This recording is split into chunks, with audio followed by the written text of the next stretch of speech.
For years, the automotive industry has been obsessed with massive, bloated, and overpriced SUVs that promise you the world but deliver a headache at the gas pump and a nightmare in a tight parking garage. But the 2026 Suzuki S-Cross is here to burn that narrative to the ground. While every other manufacturer is busy hiking their prices into the stratosphere, Suzuki has quietly perfected the art of the sensible machine.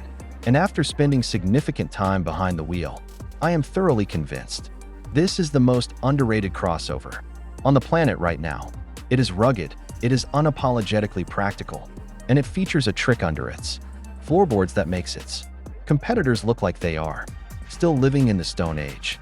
However, there is a hidden, glaring flaw in the interior ergonomics that Suzuki has refused to address for years, and it is something that might actually be a deal breaker for some of you.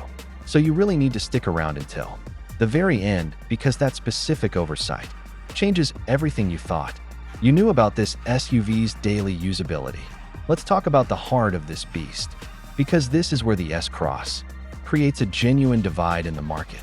You are looking at a 1.4-liter booster jet engine paired with a 48-volt mild hybrid system that is not designed to win stoplight drag races, but rather to give you the most efficient, stress-free commute of your life.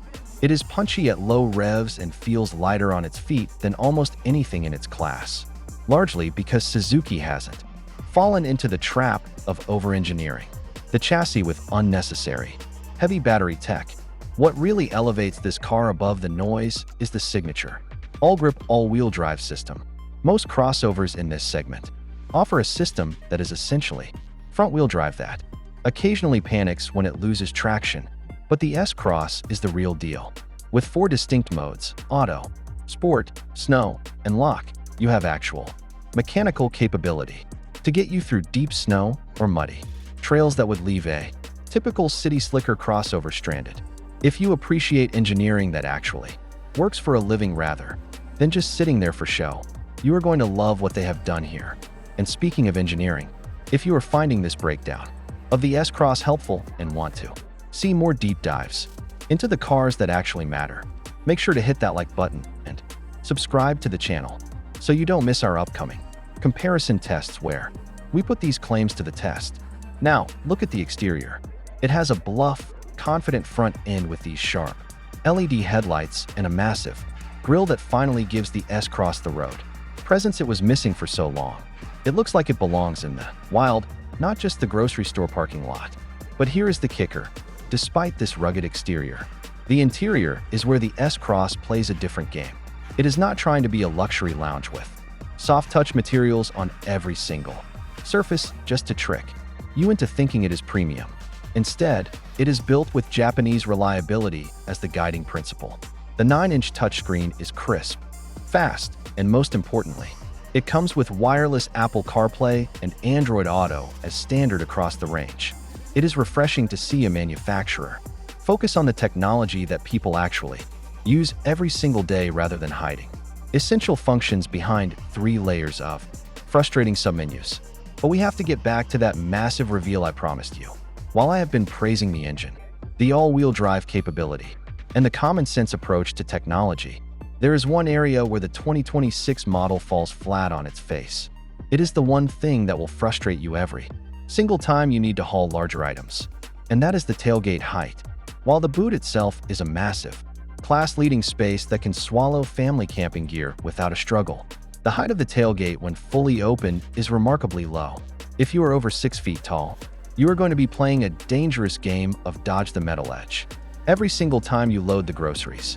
It is a bizarre, head-scratching design oversight in an otherwise perfectly thought-out vehicle. Some might call it a minor annoyance, but for a car marketed toward families and active individuals, having to constantly worry about a concussion just to grab your gear is a significant ergonomic failure that Suzuki really should have fixed for this update. Furthermore, let's consider the competition. When you compare this to the segment leaders, you realize that the S-Cross is playing a different game entirely. It isn't trying to be the flashiest thing at the car show. It's trying to be the most reliable partner for your next decade of driving. The suspension tune is compliant without being boat-like, soaking up potholes that would shatter the rims on more performance-oriented rivals. Suzuki has managed to strike a balance between mechanical simplicity and modern necessity. That feels increasingly rare. You get a car that doesn't demand your constant attention or expensive trips to a specialized dealer. Even the fuel economy numbers are genuinely impressive, consistently hitting marks that make the hybrid-heavy competition sweat. Everything about the build quality feels like it was designed to last 200,000 miles without a whimper. So, is the 2026 S-Cross the best value SUV you can buy? If you prioritize reliability, real-world capability, and a low cost of ownership over fancy soft-touch plastics and a towering tailgate, then absolutely yes.